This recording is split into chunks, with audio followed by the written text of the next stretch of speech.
but killing one another is not gonna help anything. Killing white cops, killing unarmed black men, just killing anybody, period, in the human race is not what's gonna solve this. It's gonna keep happening until something is done. I mean, this all started with that poor man, Mr. Sterling, a few weeks ago, and it's turned into this. The world is crazy right now. It's complete chaos, and it just all needs to stop. Everything. We all need peace. It is what should be the inevitable point we have reached, but sadly is not where everyone of average intelligence and above is at this moment. The need to stop the incessant and dangerous knee-jerking over tragic moments we are faced with and seek first and foremost the truth. In Baton Rouge, Louisiana today, 3 families are coming to grips with a harsh and dark reality that has faced so many people here in America and around the world in recent weeks. That of an individual who decided it was their cause to kill innocents, to leave behind wives, mothers, fathers, sons, daughters, and friends without their loved ones. Montrell Jackson, Matthew Gerald, Brad Garofalo, those who took an oath to serve and protect, who leave behind grieving families and children who will never hear their father's voice ever again. One child so young, he likely will never even remember his father's touch. A planned and coordinated attack that is not the first we've recently witnessed and likely will not be the last. But the next one could be stopped if only we took in the facts and decided to learn from these instead of opinions and rantings. You can help us in America Learn by joining us at 1-877-NEWSMAX, 1-877-639-7629. Our guest is former Assistant Director of the FBI, experienced, working with numerous federal, state, and local law enforcement. Now President of the Law Enforcement Legal Defense Fund, Ron Hosko. Ron, always a pleasure to get a chance to talk to you. They are looking back at the Baton Rouge cop killer. He apparently may have stalked the cops before the ambush happened. He set this up. He traveled here with weapons in hand specifically to do this. We've seen his YouTube videos. Have we indeed reached just a new level of preparedness for law enforcement, realizing it's coming from anywhere, anytime? And for the first time in the experiences of many of these cops, they now have people who are looking to hunt them and have them in their scopes 24/7. We are in a frightful place, Ed, and I am appreciative of your intro comments here. So much of this, I believe, is driven by a lack of awareness of the facts of the initial incident, and that is the death of Mr. Sterling and a unrelated incident up in St. Paul.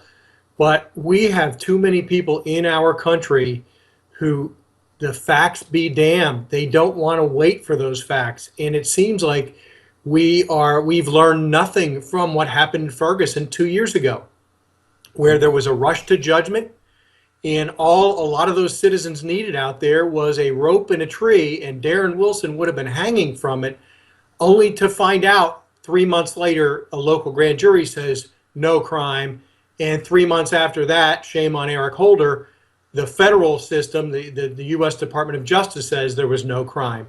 We seem to have learned nothing from that rush to judgment, and here we are again, and I can boldly predict that I think a similar result's going to happen with Mr. Sterling's tragic death. Then let's get to the point. How do we then solve this, shut this down? How do the cops get to the black community and look them in the eye and say, we're not hunting you, we're not looking to kill you simply because of your race? Yeah, granted, there's going to be a bad apple here and there. We'll find him, we'll find her, we'll get them out of here. But Ron, I've asked this question before, and nobody seems to be able to come up with the answer here in how to at least start this conversation and start the black community from believing they're not being hunted. Right, we need responsible voices from both sides. I will exclude from that group a Jesse Jackson or an Al Sharpton. And frankly, the President of the United States has weighed in, put his thumb on the scale far too often, not knowing or caring about the facts, and weighed in against police. So we need responsible citizens at the community level, right? These are conversations that aren't reserved for the executive office building in DC with the president moderating. This is for the community. Responsible people to come together and have conversations with police leadership And Ed, the other piece of this, and I've been talking about it for weeks, probably for a couple of years now, is if we are not investing in our police at the local level, we are making a mistake and we are playing with tragedy. We expect too much of our police. You heard it from Chief Brown in Dallas. We expect too much of our police. We pay them far too little. We fund them far too poorly. So it makes it hard for police to select the right candidates, to train them to the right level consistently across their career, to pull in the right leadership, to build a culture of compliance with the Constitution and a guardian mentality when you need it, a warrior mentality when you need it. That all takes an investment. And to retain the right officers. Here's the Dallas chief saying, I'm losing too many cops every day. I can't pay them enough and I can't keep them. So they are defecting to other departments. The police are under pressure everywhere in America. And if we don't invest, we will see failure again and again and again. I'm going to play the devil's advocate for you here, Ron, because here comes the other side of the conversation with regard to the president. After what happened in Dallas, Barack Obama said the nation was horrified with a vicious, calculated and despicable attack on law enforcement. He promised justice. Quote, there is no possible justification for these kind of attacks or any violence against law enforcement. Anyone involved in the senseless murders will be held fully accountable. Justice will be done. There are those who are on the president's side saying, Ron, the president is saying the right thing about police. He is coming out in favor of the cops. But then again, Ron, there are those who say he doesn't say it strongly enough or first, that he couches that in the back of his conversation and needs to say these things right out front, first and foremost, before he says anything else. What's the answer? So I'm going to be in that second group, Ed. I think on this issue of policing and criminal justice in America, he is too little, too late. He has been a voice of division too often after these events. We saw it with his friend, Mr. Gates, up at Harvard, from the earliest part of his administration that ended up in the beer summit. We heard his comments after Ferguson. We have heard them again and again, too close to a precipitating incident where he injects race-based policing into the conversation. And then we find out later that that was, not fully accurate. In fact, it might have been a very poor portrayal, but he has consistently entered it into it. Here's another thing. This is a person who has given Reverend Al Sharpton, I don't know where you get Reverend in front of his name, because I don't know what faith he follows. It's not one of healing and unity. This is a guy who has a revolving door access to the White House. It is shameful when Al Sharpton is part of the conversation. He's part of division, not healing, and not a coming together.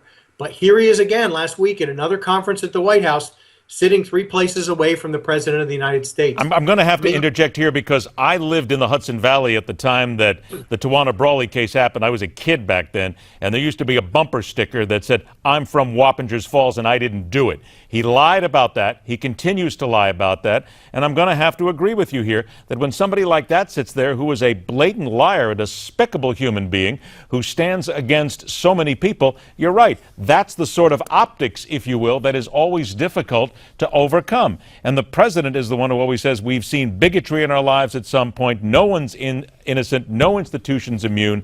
I will say to you this, that what many people believe, and you've agreed with, that he needs to get out in front and say some of these things first and foremost about law enforcement. That would be the thing to say for those who have died in the line of duty. Very quickly, Susan from Rex, Georgia. We need to stand with law enforcement.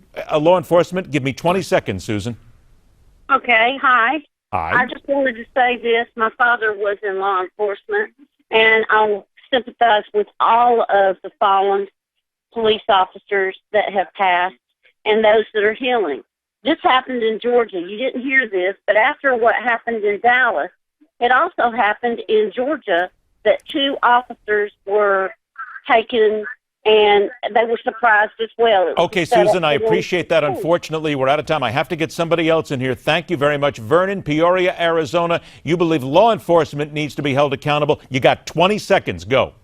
Why is it that there is no media coverage of what the United Nations said about the law enforcement in the United States? Is it a media blackout on Okay, that let me ask this. information? Ron, what about that? I only have 30 seconds for you, Ron. Do you think that that side of the issue is covered well enough?